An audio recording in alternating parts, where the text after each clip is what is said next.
Gracias por continuar informándose con Extra Noticias. Muchos de los propósitos para este nuevo año estoy segura que rondan alrededor de mejorar nuestra situación financiera y la economía que queremos todos mejorar para este año. Y precisamente para recibir algunos consejos, para saber cuáles son esas expectativas también que nos esperan para este 2025, se encuentra con nosotros Fernando Montero, quien es economista de la Universidad Nacional. Don Fernando, muchas gracias por acompañarnos. Todo un placer acompañarlos a ustedes también.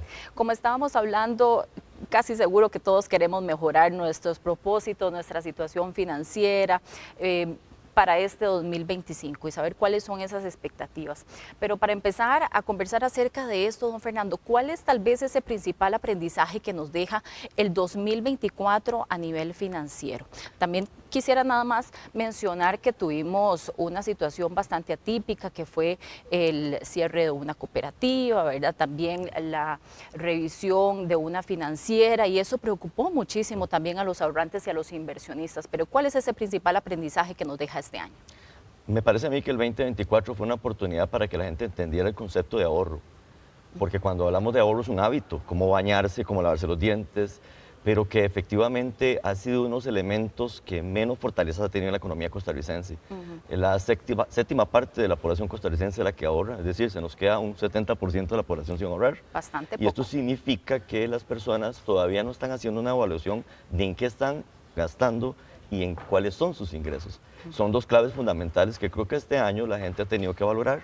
Cuáles son sus ingresos, limitarse a esos ingresos, conocer sus gastos, porque lamentablemente, Gabriela, si las familias no conocen en qué gastan su dinero, están entrando en el error del desahorro. Y el desahorro es endeudarse. Son esas quincenas que llegan y no alcanza el dinero, ¿verdad? Hay que sacar de la tarjeta de crédito, hay que endeudarse, y eso produce un hueco, un vacío familiar de presupuesto para el año siguiente.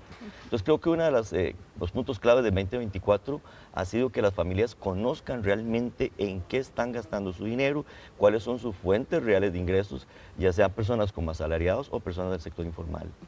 Don Fernando, y tal vez con su experiencia, ¿qué es quizá lo que nos dificulta más ahorrar y adquirir ese hábito? Porque yo creo que todos tenemos muy claro que el ahorro es importante, que tenemos que contar con, ojalá no uno, sino varios ahorros, ¿verdad?, a lo largo de nuestro presupuesto. Pero ¿qué es lo que nos dificulta poder alcanzar esa meta? Estoy convencido que la gran dificultad que tiene el costarricense es que no tiene metas de ahorro, objetivos de ahorro. Porque ¿qué es lo que pasa? No es ahorrar, es ahorrar por llegar a un objetivo. ¿Cuál objetivo? Quiero comprarme ese teléfono, quiero comprarme esa laptop, necesitamos cambiarle el piso a la casa, necesitamos cambiarle el techo a la casa, tenemos que hacer mejoras. Cuando ya hay un objetivo, cuando hay algo que perseguir, que alcanzar, motiva a la persona. Eso es lo que se llama en economía la propensión marginal al ahorro. No quiero hablar de tecnicismos, pero en realidad es cómo se propone la persona, ¿verdad?, a poder efectuar un ahorro que le pueda beneficiar a futuro. No solo a la persona, también puede ser a la familia. El ahorro no necesariamente tiene que ser individual, puede ser familiar. Eso es importante, estaríamos hablando, como usted nos indicaba, tal vez de ponerle un nombre específicamente a esa meta de ahorro. Ahorita que estamos nosotros sentados, que muchos se sientan con papel y lápiz para poner esas metas, es que tener una meta definida y que además ese ahorro tenga un nombre y un apellido, si pudiéramos decirlo de alguna manera. Me parece a mí también que estos ahorros tienen que venir acompañados también de las necesidades familiares, o sea, de las prioridades familiares. Entonces, muchas personas dicen, es que yo no puedo gastar en dinero en diversión. Claro que lo puede hacer. Lo que pasa es que tenemos que también tener prioridades. Y esto es significativo para las personas. Si una familia está haciendo alguna necesidad, como por ejemplo de salud, algún tipo de medicamento, pues es un ahorro importante para la persona. Entonces hay que darle prioridades a los asuntos y temas presupuestarios de la familia. Sentarse en familia y decir, bueno, ¿cuánto es para la alimentación?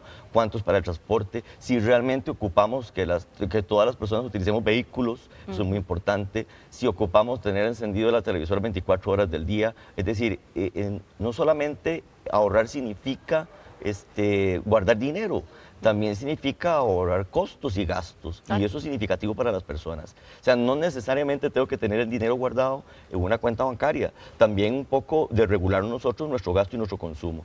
Realmente yo ocupo tantas camisas, tantos pantalones, cuánto realmente ocupamos, cuáles son las necesidades prioritarias y enfocarse en esas necesidades. Don Fernando, hay una clave que usted mencionaba, hablarlo, conversar este tema en familia es importante también. Por supuesto, porque todos tienen voz y voto. Creo que en la familia es importante. Algunas de las familias que me han consultado, yo les he dicho, bueno, ¿cuánto ustedes guardaron del aguinaldo, por ejemplo, ahora para la época escolar? Cero. Bueno, hay personas que guardan el 15% de su aguinaldo a fuerza, ¿verdad? Como obligatorio para poderse enfrentar ahora a la cuesta de enero en comprar los uniformes y los útiles escolares. Otras personas, porque lo que no se ve no duele, lo que hacen es que de su planilla le rebajan cierto dinero mensual. Claro. Eso es importante. ¿Por qué? Porque usted no lo ve, no lo siente, porque no lo está viendo. Y al final de cuentas ese dinero te sirve para pagar marchamos, para pagar impuestos territoriales, municipales, para comprarlos previamente los uniformes a muy buen precio, porque ya estamos a punto de entrarle a la época escolar y entonces ese ahorro que has hecho durante el 2024 se ve ni siquiera como un gasto, sino como una inversión.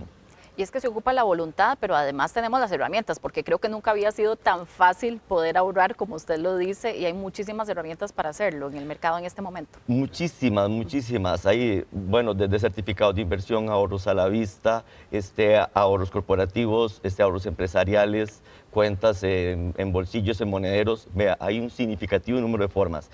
Pero el tema aquí es un tema educativo, ¿verdad? Totalmente. Que lo que pasa es que, bueno, dentro de nuestro sistema nacional, de educación pública nacional, no está inculcado el tema del ahorro. Y creo que eso es algo importante y algo que tenemos como reto, como economía costarricense, involucrar a los chicos desde pequeños a esta cuestión de ahorrar, qué es y cuánto me beneficia a mí como persona. Ya a veces no es ni siquiera por necesidad, sino también por una obligación. Eso es sumamente importante, don Fernando. Eso me lleva también a un dato que llama poderosamente la atención, que es una cifra del INEC, que revela que solamente el 16% de los hogares costarricenses expresaron que tienen esa posibilidad de ahorrar. Es decir, que llegan tallados a fin de mes, como decimos muchas veces. ¿Qué pasa con esos hogares? A veces creemos, como usted decía, que no podemos gastar o destinar, pero cuando tenemos poco recurso, ¿verdad? Y nos cuesta poder cumplir con las obligaciones, ¿de dónde podemos encontrar ahí un espacio para el ahorro también? Sí, para muchas familias es muy difícil, ¿verdad? El llegar a fin de mes, sobre todo con una canasta básica alimentaria que los productos más importantes han subido de precio. Es muy difícil, voy a ahorrar en la cebolla, en el tomate, porque no vas a ahorrar ahí. Entonces tiene que ser en otras áreas donde nosotros podamos ahorrar en términos de consumo eléctrico. Por ejemplo, ¿cuánta energía consume? ¿Cuántos kilovatios consume la casa? ¿Cuántos metros cúbicos? Eso es un dato que las familias tienen que saber. Estamos desperdiciando el agua, la luz, el teléfono, o estamos viviendo en una casa que, por ejemplo, es muy amplia y estamos pagando un alquiler muy alto. Bueno, podemos pasarnos a una casa más pequeña con un ahorro menor, ¿verdad? Para poder ahorrar un poquito más. Entonces, este hecho de que nosotros podamos visualizar una familia donde se compromete a realizar, como decían los abuelitos de uno, echar para atrás, permite tener ese plus. Y obviamente, y esto es algo muy importante que casi nadie quiere decirlo, es que necesitamos otros ingresos. Las familias no pueden llegar a las 3 de la tarde a la casa a meterse al hogar. Necesitamos otros ingresos y es un sacrificio que hay que hacer. Todas las personas que quieren vivir mejor y bien y quieren ahorrar tienen que generar mayores ingresos. Y por eso obviamente están las extras, están las pymes, están los negocios que podrían ser parte de la solución de estos ingresos extra que ocupan las familias. Y precisamente ahora que menciona usted ingresos extra, nos lleva a hablar de otra parte que también duele muchísimo al bolsillo de los costarricenses, que es el endeudamiento, un alto nivel de endeudamiento. Por acá tenemos también algunas cifras importantes que nos comentaba y nos comunicaba la Oficina del Consumidor Financiero.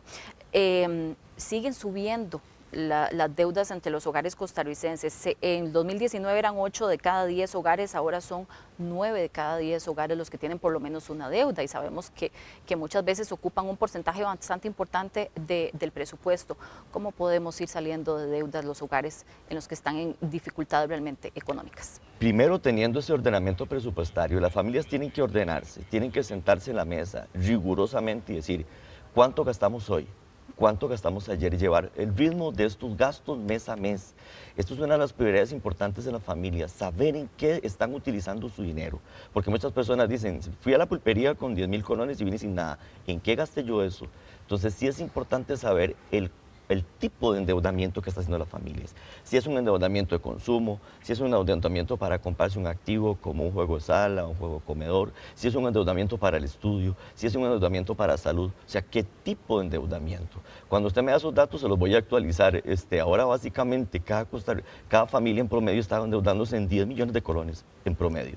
O sea, estamos hablando Bastante, de que una eso es cifra una alta. cifra alta, ¿verdad? Que nos dice entonces que lo primero que tenemos que hacer es preguntarnos en qué nos estamos endeudando. Porque si es una deuda que tiene relevancia, si es una deuda de vivienda, de medio de transporte, educativo, pues va bien. Pero si es un endeudamiento de consumo, tenemos que atacar ese concepto de consumo masivo. Y este consumo, ¿cómo se ataca? Teniendo conciencia de cuáles son las prioridades dentro del hogar, qué es lo que realmente necesitamos pagar, hacer esa lista y decir, ok, agua, luz, teléfono, alimentación, pago los chicos, transporte, ¿qué más? ¿Queda para el ocio? ¿No queda para el ocio? No se puede gastar.